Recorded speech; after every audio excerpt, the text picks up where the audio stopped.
Noite. Então, nesse momento, então, acho que vamos iniciar, né, Lu? Vamos. Uhum. Boa noite a todos, então, que estão chegando aqui. Temos esse momento aqui nas segundas-feiras, essa live, então, para falar sobre cuidado, sobre saúde, sobre bem-estar. Inclusive, quem tiver já alguma dúvida, vai separando, né, alguma questão que queira trazer. A gente vai ter, Isso. então, a Luísa aqui conosco. Luísa, vou passar a palavra para te apresentar, falar um pouquinho Uhum. da tua atuação. Perfeito, obrigada, Simone. Então, boa noite para todo mundo. Acho que a maioria que está aqui nesse momento já me conhece um pouquinho. Mas, enfim, eu sou psicóloga, recém-formada, me formei agora em janeiro desse ano pela PUC. Atualmente eu tenho atuado na clínica, né, atendendo pacientes clínicos. Também tenho atuado um pouco na área social, na psicologia social, junto a adolescentes, jovens de casas lares e que saem também das casas lares, então também tenho feito esse acompanhamento. E, de um modo geral, esse meu primeiro ano de psicóloga efetivamente tem se dado dessa forma, assim, né? Que eu acho que são demandas que se apresentam em saúde mental com muita urgência, assim, né? Então, são áreas que independente de quantos psicólogos se formem em um ano, né, sempre vai ter pessoas para serem atendidas, assim, e é uma demanda que cada vez mais tem sido vista como mais autocuidado e menos, né, sou fraco, ou sou louco, ou estou, sei lá, né, sou menos homem, ou menos esses padrões que a gente tem, né, nas gerações, assim, que se instituem, cada vez mais têm sido flexibilizados, porque se entendeu e tem se entendido que o cuidado com a saúde mental ele é tão importante quanto ir ao médico e fazer o check-up anual, né? É tão importante quanto a gente poder ter um momento de atividade física. Cuidar da saúde mental é cuidado com a nossa saúde de um modo geral. Né? Então, tenho ficado muito surpreendida, assim, nesse primeiro ano já, de ver as pessoas procurando, assim, isso é, e principalmente também no meio da igreja, né, Uhum. que também tem muitos preconceitos, assim, relacionados ao cuidado na saúde mental, visto que pode ser entendido de várias formas, porque se tô sofrendo de depressão, de ansiedade, ou seja lá o que for, tô longe de Deus, ou tô em pecado, coisas que foram também passadas, né, no nosso meio e que fizeram muitas pessoas sofrerem de alguma doença, né, de saúde mental e não tiveram o tratamento adequado, não tiveram o cuidado adequado, e tanto que hoje a gente tem falado muito que o suicídio chegou dentro das igrejas, né? O suicídio chegou para muitas pessoas que acreditam em Deus, porque uma coisa não. O fato da gente ter uma doença em saúde mental não está falando sobre ter Deus ou não, né? Tá falando sobre sermos seres humanos, né? É isso que está falando. Assim como a gente vai ter uma dor de cabeça, uma dor de barriga, ou até um câncer, ou qualquer coisa relacionada a isso, está falando de sermos seres humanos e da importância desse cuidado com a gente mesmo, assim. Então, acho que já fui falando demais, né? Não, Mas, enfim, de um modo geral imagina, é mas isso. Não, mas já contextualiza, tá no nosso caminho. Aqui já veio até uma pergunta aqui do Marconi, né? Perguntando então se a quarentena pode deixar, né, rastros então na saúde mental, mesmo após o término da quarentena. Acho que é algo bem Uhum. interessante, né? Perfeito, ótima pergunta, Marconi, com certeza. A gente, e daí eu penso em vários tipos de rastros, né?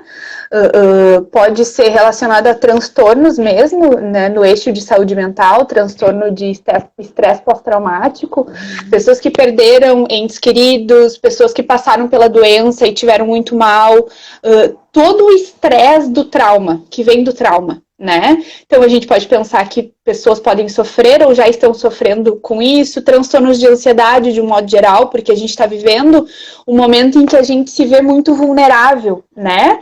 E a vulnerabilidade é o tema e o eixo central de ser alguém ansioso, né? Então, quando a gente se sente vulnerável e correndo muitos riscos, a gente se vê a gente se enquadra em transtornos de ansiedade de um modo geral. Depressão, bom, depressão dos transtornos mais comuns e mais difíceis também, muitas vezes, dependendo do grau, né, de se lidar, e que pode ser em decorrência também da quarentena, e daí a gente pensa em várias pessoas que ficaram muito sozinhas, idosos, né, que tiveram esse afastamento dos seus familiares, e daí pessoas enlutadas também, que perderam pessoas queridas, a depressão pode vir, o que é absolutamente até coerente, não é assim, nem sempre é normal, mas é coerente, né? Se sentir profundamente triste, se sentir profundamente desanimado com toda essa situação, daí vai para características de depressão. Então, assim, de um modo geral, a saúde mental ela pode se comprometer muito para o lado negativo, assim como o contrário também pode acontecer.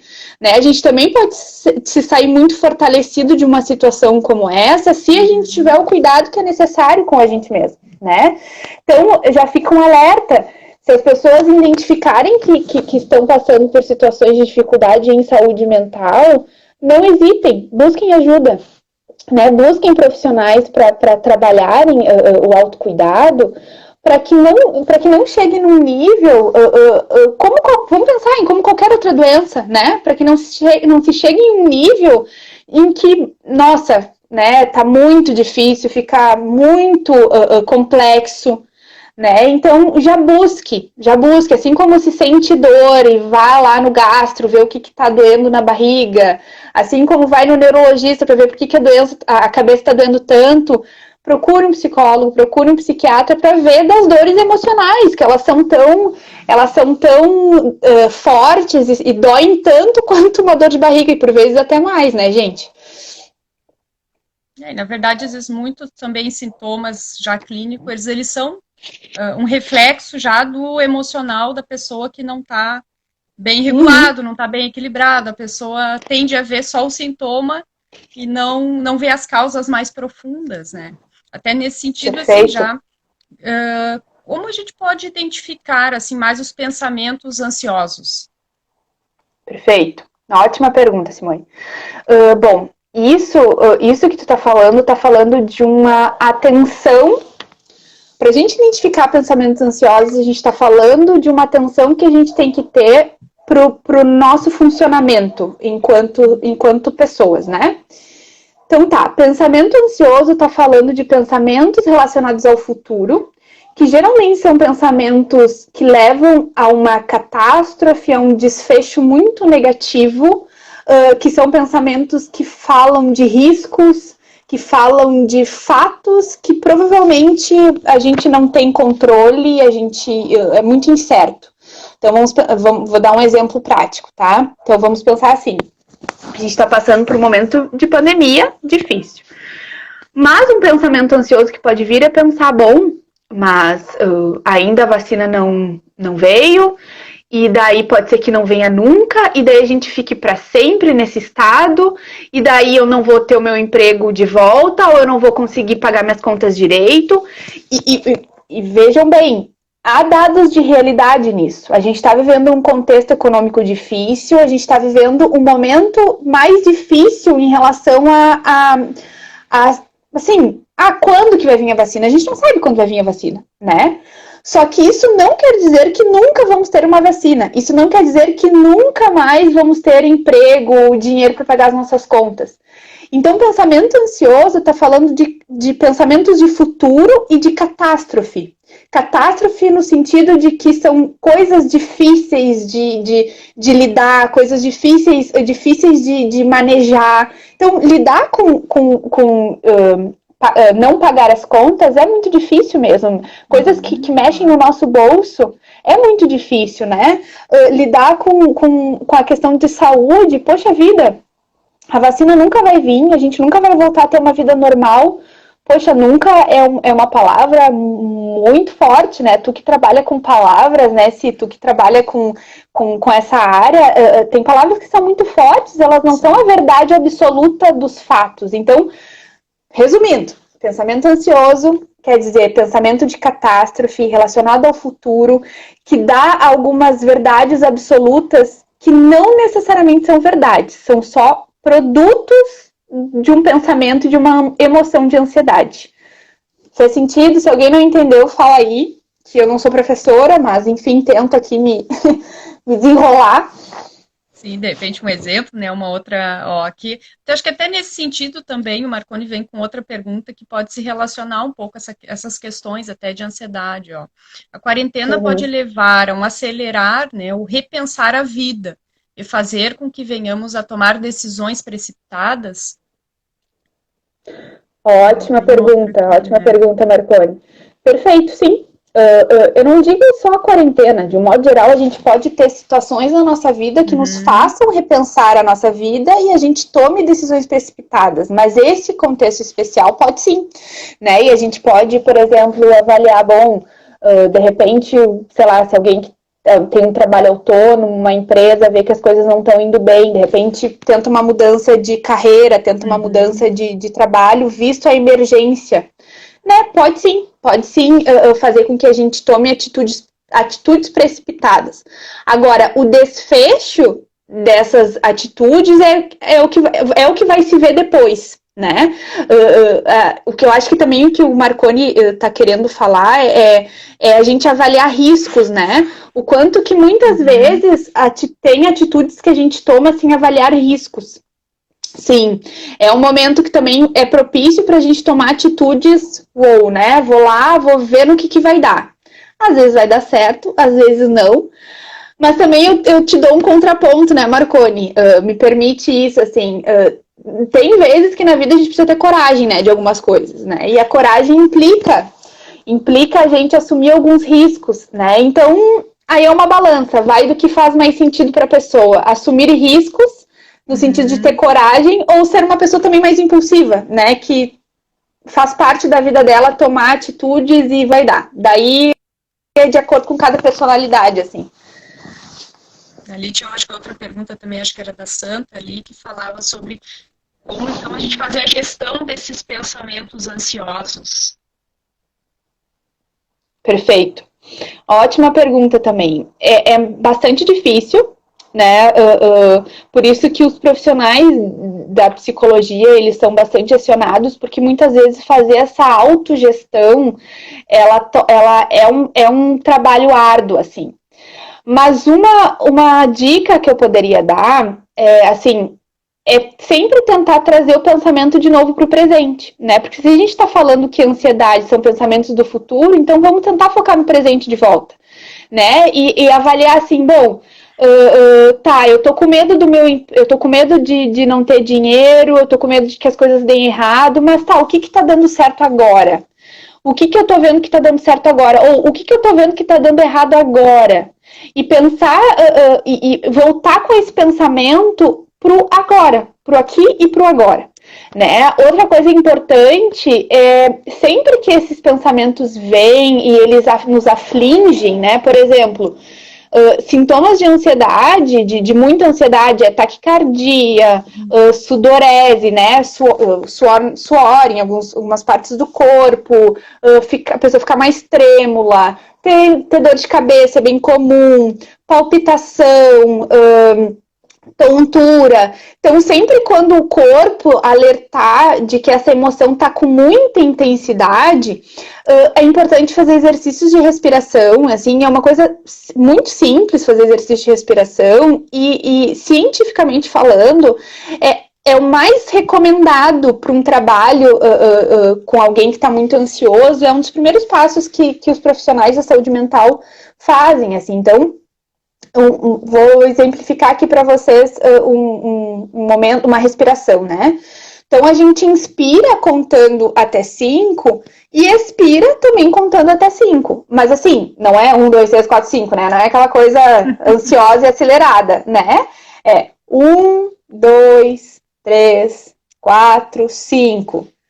Expira. 1, 2, 3, 4, 5. E faz isso quantas vezes forem necessárias. Às vezes os pacientes acham que uma vez era que deveria resolver, e não. Né? Tem que fazer quantas vezes forem necessárias. Assim, tem vídeos no YouTube mostrando exercícios de respiração. tem várias formas, assim, que fazem atitudes rápidas que têm uma tendência em acalmar. Outra coisa que eu pensei, eu não me lembro o nome da moça que perguntou, mas enfim, uma coisa bacana também da gente avaliar é que, bom, de repente, seja na hora de procurar tratamento, né? Porque os nossos pensamentos ansiosos, eles não se dão do nada, né? A gente não acorda num dia e do nada somos pensantes ansiosos. Não, é uma construção de vida, geralmente, né?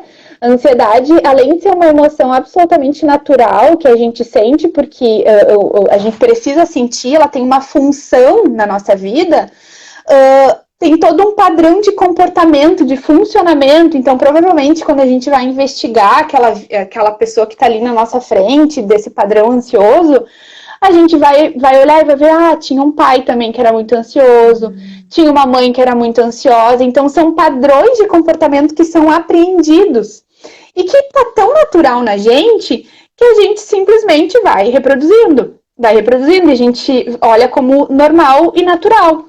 Mas a gente vê que não é tão normal e tão natural quando a gente começa a ter prejuízos com isso. E aí é que entra, né? Então é importante tu avaliar. Santa? Eu acho que é Santa. Uhum. Santa. Importante tu avaliar, Santa, se tu tá tendo prejuízos com esses pensamentos ansiosos, assim. Eu acho que a terapia, uma boa terapia ia te beneficiar muito. O tratamento ia te beneficiar, ia te ajudar muito nesses padrões, assim.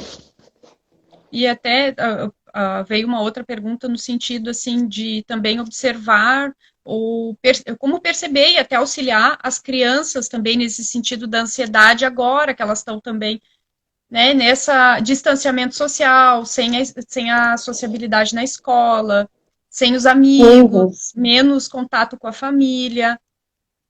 Uhum.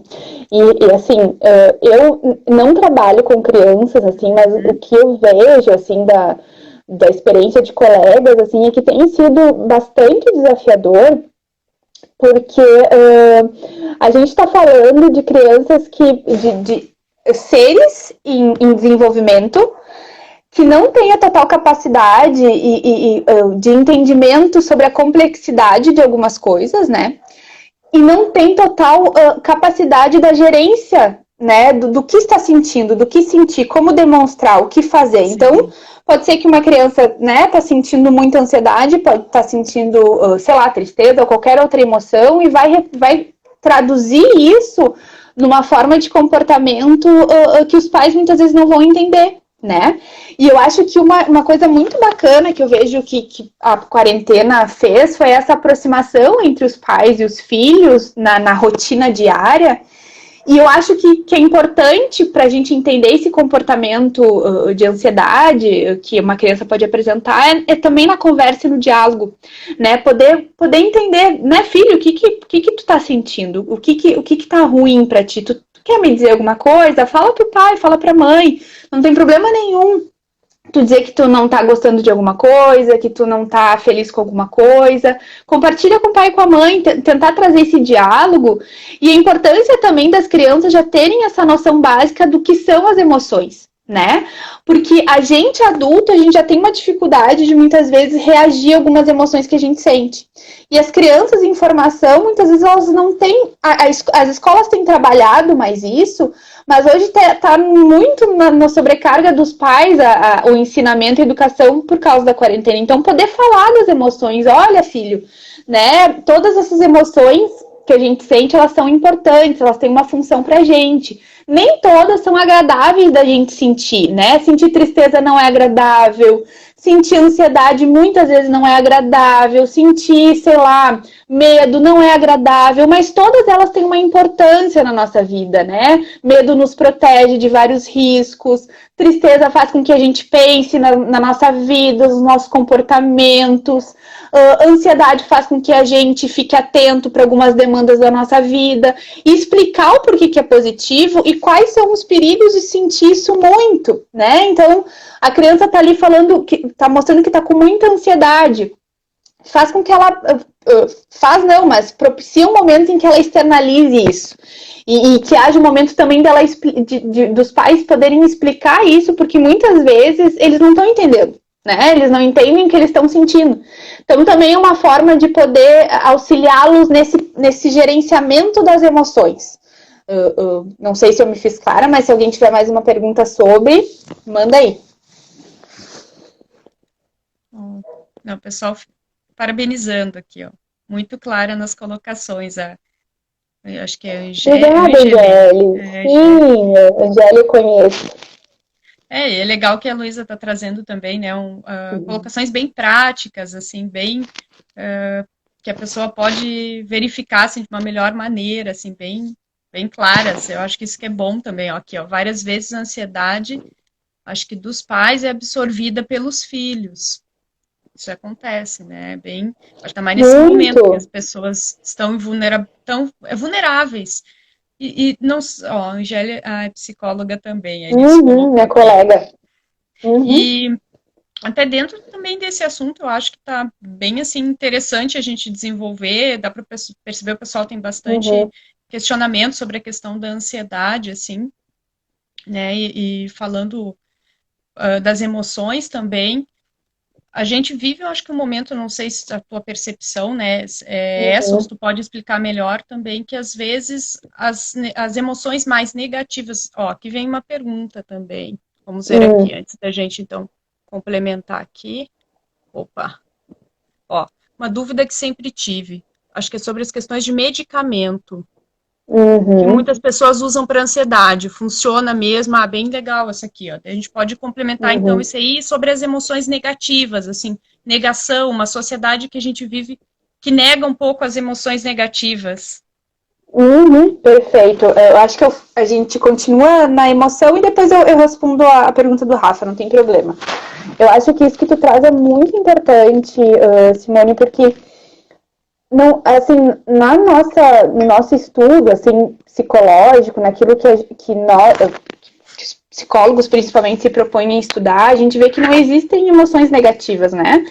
Todas elas têm uma função na nossa vida e eu gosto muito de uma frase de um professor que eu tive, que ele fala assim que a gente não é o que a gente sente, a gente é a capacidade de sentir. Né? Porque da mesma maneira que a gente sente fome, a gente sente sede, a gente sente as nossas emoções. E elas vêm, elas brotam, né? A gente não tem controle sobre o que a gente sente. A gente geralmente consegue controlar o que fazemos com o que sentimos. Né? Então, muitas vezes, acaba sendo essa ideia de emoção negativa porque é uma emoção que é desconfortável de sentir. Sim. Ninguém gosta de se sentir triste. Ninguém gosta de sentir ansiedade, muita ansiedade. Ninguém gosta de sentir medo. Ninguém gosta de sentir, sei lá, vergonha, culpa, né? A gente não gosta de sentir, só que elas têm uma função, né?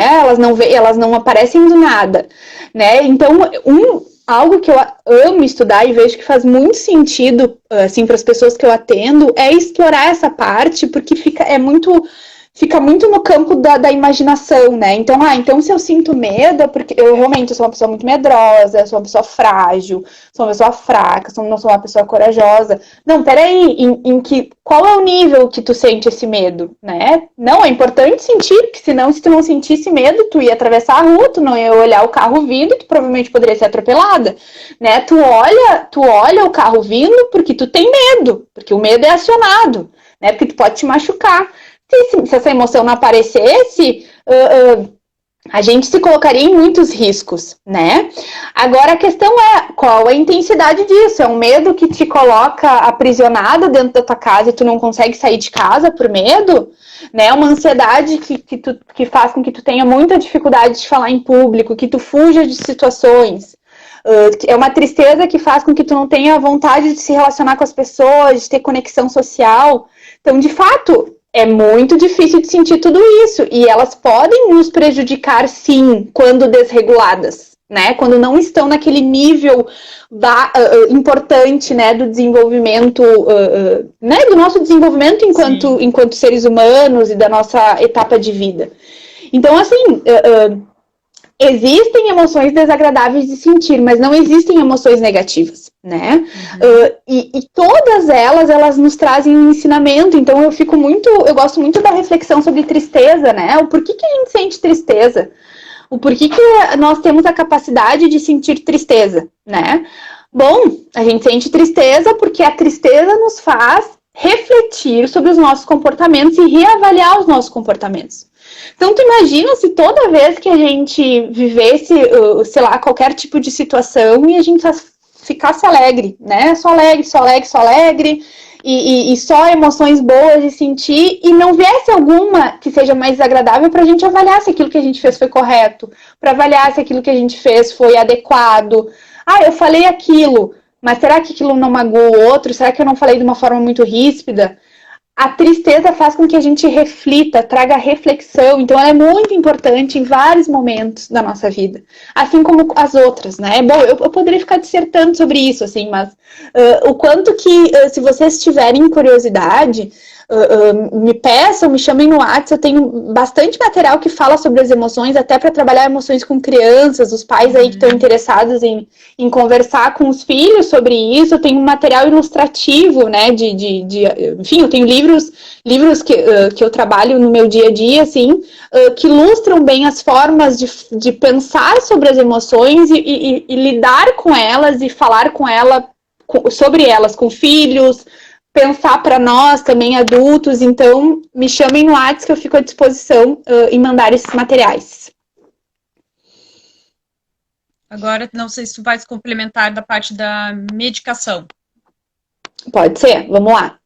Rafa, pelo que eu tô vendo aqui, remédios tipo passiflorine, será que, eu não conheço esse remédio, será que é um floral, algo mais... vá na linha, né, de florais.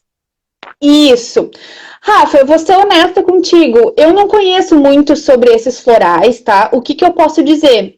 Eu sei que muitos deles têm um efeito meio placebo, assim, a pessoa pode tomar e pode se sentir bem, assim como pode não, né, não se sentir bem. O que eu acho importante? Que se a ansiedade está incomodando e está num nível muito desregulado, né, que está prejudicando a tua vida, ou qualquer de quem for, seja do filho, seja do primo, seja de quem for, procura um profissional. Procura um profissional. Eu acho que tu vai dar uma investida certeira, né, para ver o problema, ver onde é que tá, ver se vai ser preciso tomar medicação, porque também tem todo um preconceito com as questões de medicação psiquiátrica, né, as pessoas ainda tem muita resistência em tomar a medicação, mas hoje a gente tem medicamentos de uma linha muito mais atualizada, com muito mais... menos efeitos colaterais, né, remédios mais modernos, que são hiper mega importantes no tratamento de pacientes muito ansiosos, hiper mega, assim, o tratamento, assim, o tratamento padrão ouro para tratamento de ansiedade, para tratamento de depressão em pacientes de moderado a grave é a psicoterapia e é o medicamento que é o psiquiatra quem vai receitar. É o tratamento combinado que a gente chama, né? Então é como se um não funcionasse sem o outro, precisa dos dois para ter aquela solução, aquele resultado melhor, assim. Então, eu acho que essa avaliação que tem que ser feita. A ansiedade está me prejudicando, está difícil manejar, então eu vou procurar um profissional para que ele me oriente. Eu acho que seria essa a melhor alternativa, assim. Uhum. Desculpa, acho que é a Angeli, né?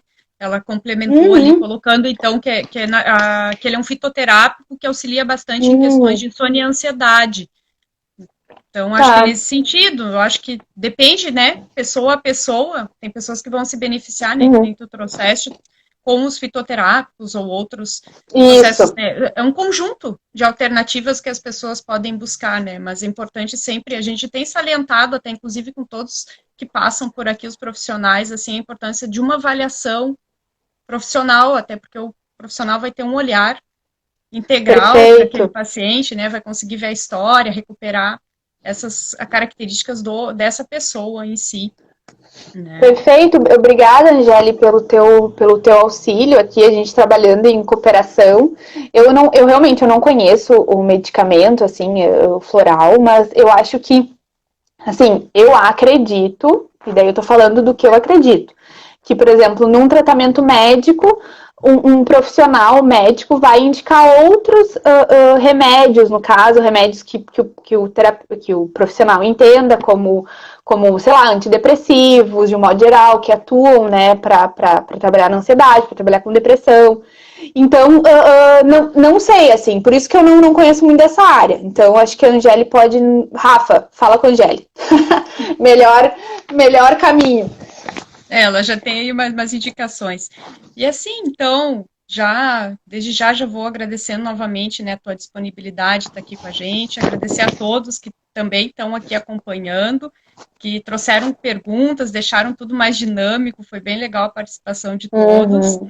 E assim, então, como tu iniciou a nossa live falando também de uma contextualização dentro da nossa vida cristã, pensando nesse sentido, assim, queria que tu deixasse também como agregar mesmo na vida das pessoas que já têm, né, a sua vida espiritual, já tem a nossa, né, já tem esse caminho, mas que também, às vezes, essas confusões acabam deixando a pessoa, né, sem buscar esse apoio, e contextualizando nesse sentido, assim, acho que como a gente iniciou, acho que vai ser uma finalização bem legal, assim, trazer para o pessoal que está aqui, talvez até mandar para outras pessoas que possam também estar passando por isso, às vezes a gente identifica pessoas que estão próximos da gente e poder auxiliar, deixar uma palavra.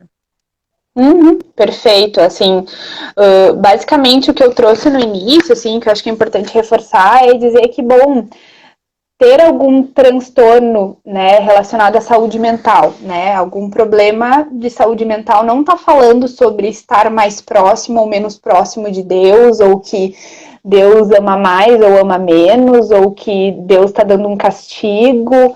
Não fala sobre isso, fala sobre a nossa humanidade, né? Fala sobre, assim como temos dores em outras partes do nosso corpo, vamos ter dores emocionais, né?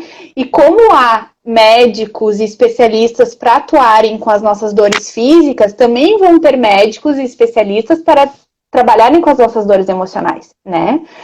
Então, eu vejo que está se quebrando um pouco esses paradigmas no meio cristão, assim, eu fico muito feliz por isso, porque tem muitos conflitos, né? E as pessoas passam por muitos conflitos achando que se forem procurar um profissional dessa área, estão fazendo algo de muito errado, né? Ou estão assumindo que algo de muito errado tem nelas, ou que algo está de muito errado acontecendo.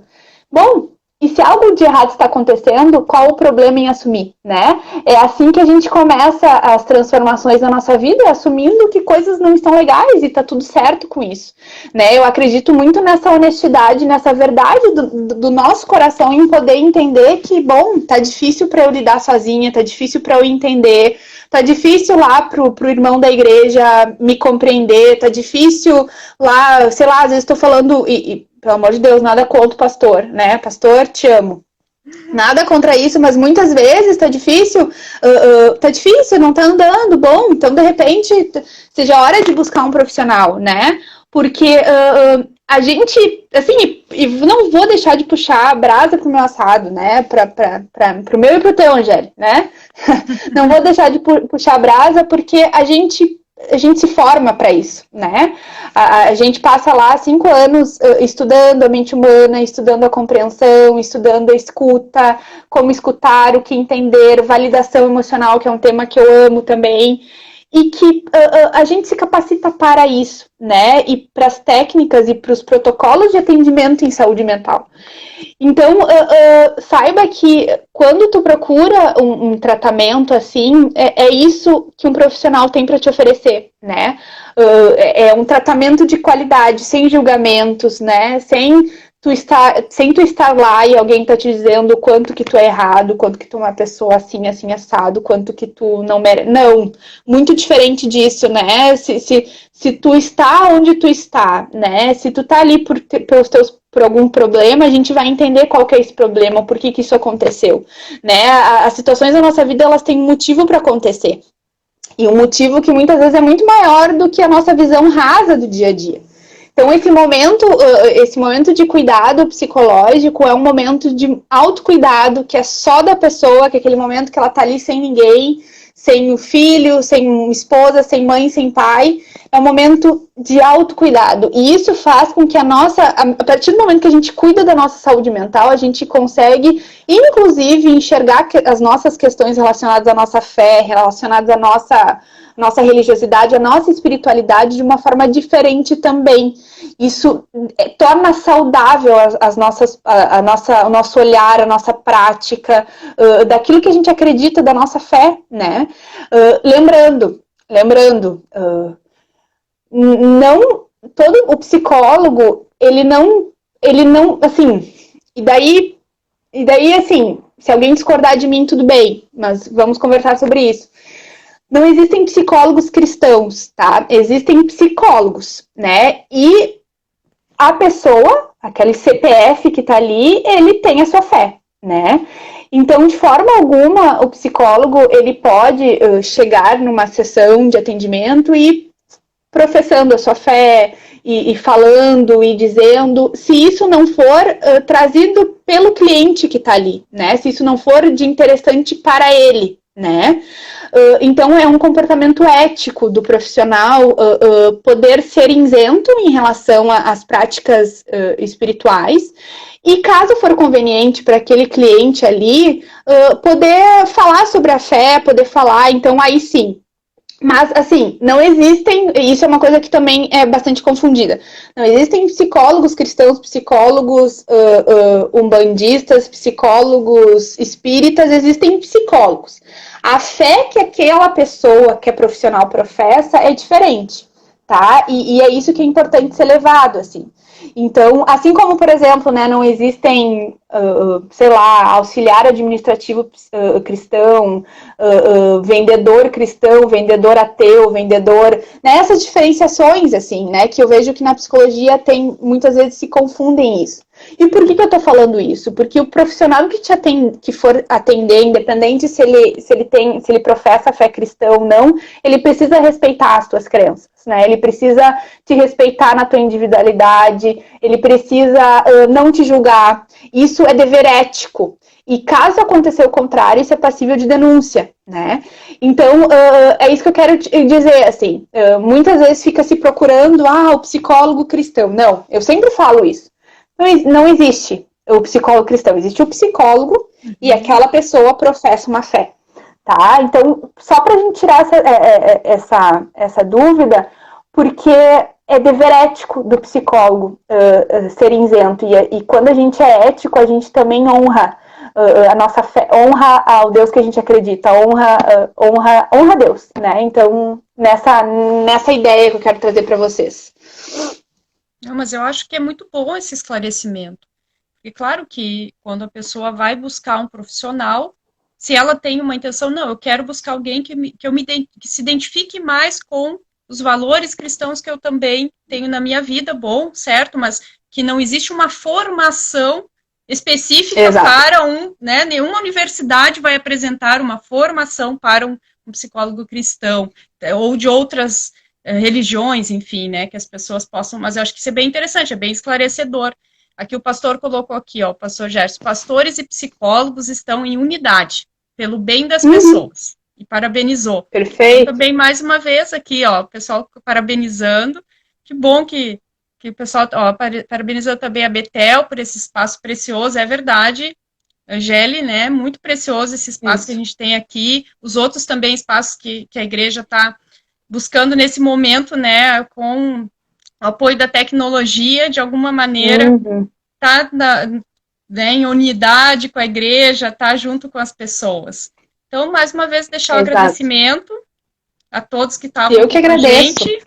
E depois, então, essa live vai estar disponível no YouTube para quem quiser acompanhar novamente ou até disponibilizar para outras pessoas, acho que é bem importante. Então, deixar um abraço, uma boa semana, Lu, uma boa semana para todos.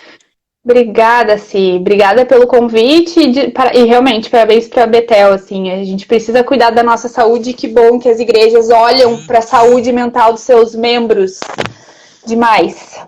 Amém, então. Deus abençoe e boa semana a todos. Tchau, gente. Tchau, tchau.